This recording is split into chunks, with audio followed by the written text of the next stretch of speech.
Chapter 1, The Boy Who Loved Experiments. Amal was 10 years old and lived in a small house near the bustling streets of Colombo, Sri Lanka.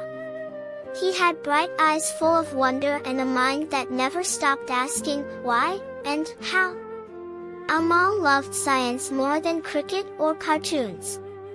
After school, he would rush home, grab bottles, wires, and old gadgets, and start his experiments.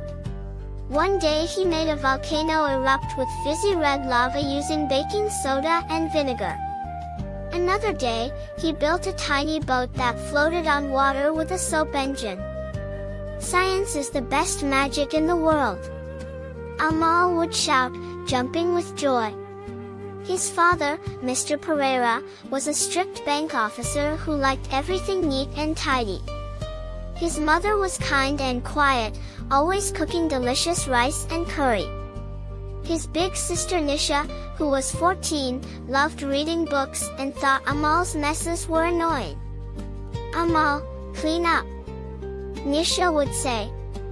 "You're going to get into big trouble one day." But Amal couldn't stop. Curiosity was his best friend.